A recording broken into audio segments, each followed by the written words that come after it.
শুভ দুপুর বন্ধুরা, প্রত্যেকদিন আমরা রান্নাবাড়ির দিকে চলে আসছি। দেখো কী রান্না করতেছি।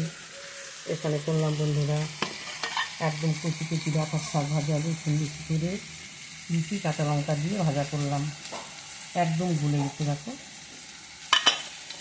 আর এখানে করলাম পেঁয়াজ চিলি আলু ভাজা।